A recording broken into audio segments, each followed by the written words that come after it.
This is BBC News. Ukraine accuses Russia of blowing up a crucial dam on the Dnipro River, unleashing a flood of water. The country's Prosecutor General says they are investigating it as a war crime. The international humanitarian law, the Geneva Convention, directly prohibit attacks on the facilities like dams or nuclear power stations. So we opened investigation in both a war crime and possible case of genocide. Prince Harry takes on the tabloid press at the High Court in London. He says the paper's behaviour had put him into a downward spiral. An earthquake kills 3 in Haiti just days after floods left dozens more dead.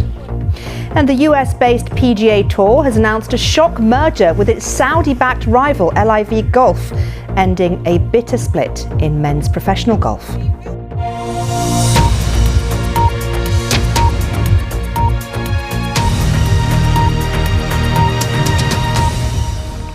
Hello everyone, I'm Maryam Moshiri. Welcome to the Daily Global, where we'll be bringing you the top stories from around the world. Well, we start with that major development in Ukraine, where thousands of people have been told to evacuate their homes after Kyiv accused Russian forces of blowing up a major dam, threatening a catastrophic flood. Okay, well, Olga, thank you very much indeed for keeping across what is happening with those who are in the immediate area who've been in touch with you. Olga, thank you once more. Around the world and across the UK, this is BBC News. BBC News, bringing you different stories from across the UK. New performance. For more stories from across the UK, head to the BBC News website. Hello and welcome back to BBC News. Prince Harry has left the High Court in central London after a day of giving evidence as part of his case against a Mirror Group newspapers. He's suing the company for what he claims was unlawful information gathering, including phone hacking. Gary, thank you very much indeed. Gary Donahue there in Washington, DC. I'm back in just a few minutes with more on the Daily Global. Join me then.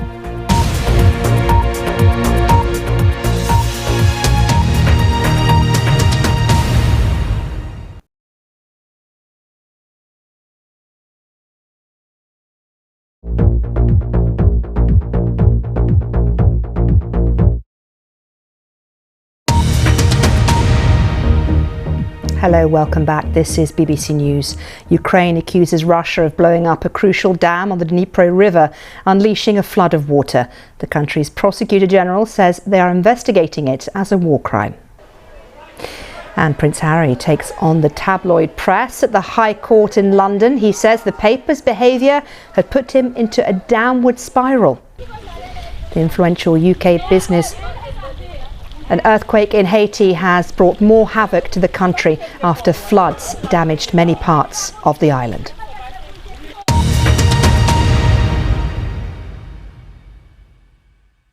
Well, let's go back now to our top story, and that attack on the dam in Ukraine, which has caused severe flooding and damage across the immediate area around the dam, and worries about potential damage both down and upstream. But what is the view from Russia? Well, let's cross live now to our Russia editor, Steve Rosenberg, who is in Moscow. And Steve, take us through the information we were getting out of Russia through the day, because that changed quite markedly, didn't it? Okay, David Mansfield, thank you very much indeed for taking the time to talk to us. Around the world and across the UK, you're watching BBC News.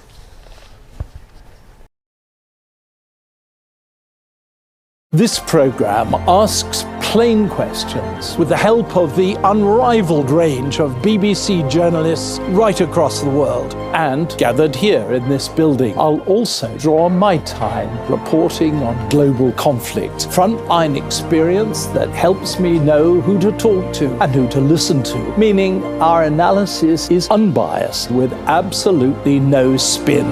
Unspun World on BBC News.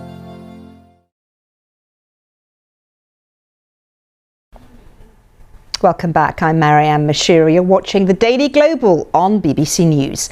The International Council of Nurses has said the recruitment of nurses from poorer countries is out of control after the BBC uncovered evidence Ghana's hospitals have been left perilously short of staff. Well, Ghanaian medics said lives were at risk because of the numbers leaving for nursing jobs both in the UK and other high-income countries which pay better wages. Well, in the UK alone, more than 1,200 Ghanaians joined the nursing register last year alone.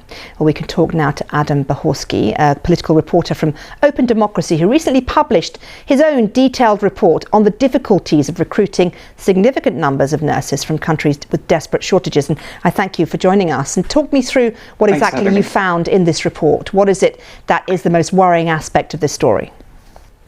Okay, well, Etienne Cote-Paluk, it's been really good to talk to you. I know it's the line at times can be difficult from Port-au-Prince, but it's important, I think, to cover this story, which is happening in Haiti right now. So, Etienne, thank you very much.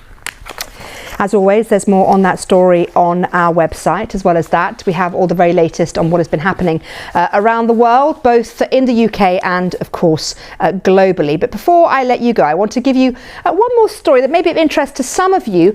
It's about autocorrect, the autocorrect feature on Apple. Well, apparently it's changing, so people can type some words without worry that they're going to change into other words. And one of the most common swear words, freely used in the English language, sometimes when you type it, it changes it to a different word. Well, from now, you can freely type that word without it being automatically changed. Are you confused?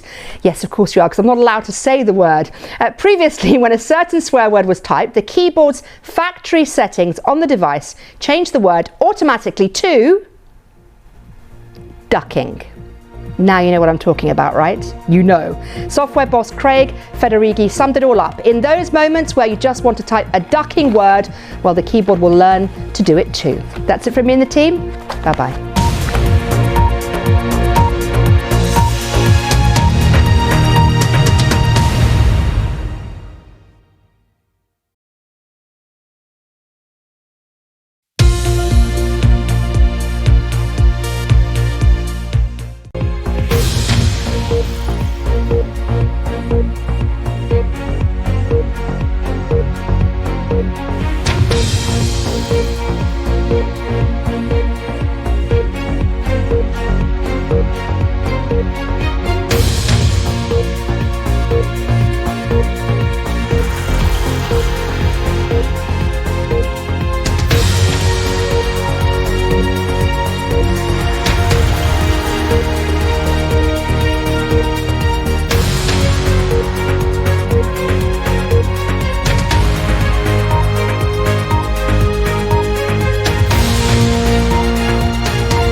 Live from London, this is BBC News. Prince Harry takes on the tabloid press at the High Court. He says the paper's behaviour had put him into a downward spiral. Ukraine accuses Russia of blowing up a crucial dam on the Dnipro River, unleashing a flood of water. The country's Prosecutor General says they are investigating it as a war crime. The international humanitarian law, the Geneva Convention, directly prohibit attacks on the facilities like dams or nuclear power stations. So we opened investigation in both a war crime and possible case of genocide. The influential UK business lobby group, the CBI, wins a vote of confidence over its future after a series of scandals. An earthquake kills 3 in Haiti just days after floods left dozens more dead. And the US-based PGA Tour has announced a shock merger with the Saudi-backed rival Live Golf, ending a bitter split in men's professional golf.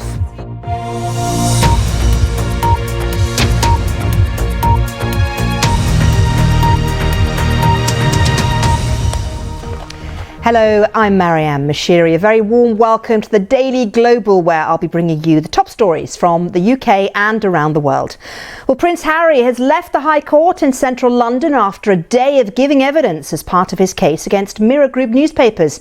He's suing the company for what he claims was unlawful information gathering, including phone hacking. Well, Prince Harry said he lost friendships unnecessarily because of the paranoia the journalist caused. But the publisher denies the allegations. This report from our culture and media editor, Katie Razzle. Around the world and across the UK, you're watching BBC News. BBC News, bringing you different stories from across the UK. What we're doing is going to make a difference. For more stories from across the UK, head to the BBC News website. Welcome back. You're watching The Daily Global with me, Maryam Moshiri. Now, children's doctors are calling for disposable vapes in the UK to be banned to protect young people. The Royal College of Paediatrics and Child Health says youth vaping is fast becoming an epidemic and children are disproportionately attracted to disposable vapes. But the anti-smoking group ASH is warning an outright ban would make it harder for some adults to quit smoking. Here's our health correspondent, Sophie Hutchinson. And you can read more about that and all the stories you've been watching here on BBC News, as always, on our website. The top story on there right now is, of course, the story of Prince Harry and his appearance in the High Court in London earlier today. Stay with us here on BBC News. I'm back in a few minutes. Don't go anywhere.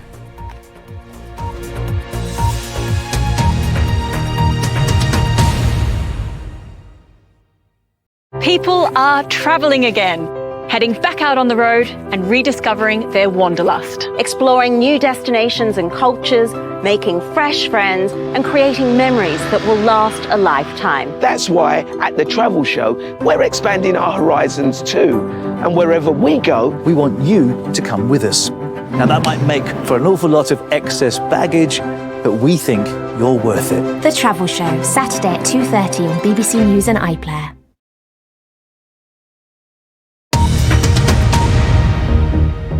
Hello everyone, welcome back. You're watching BBC News. I'm Maryam Moshiri and these are the latest headlines. Ukraine accuses Russia of blowing up a crucial dam on the Dnipro River, unleashing a flood of water. The country's Prospector General tells this programme they're investigating it as a war crime. Prince Harry takes on the tabloid press at the High Court. He says the paper's behaviour had put him into a downward spiral. And the influential UK business lobby group, the CBI, wins a vote of confidence over its future after a series of scandals.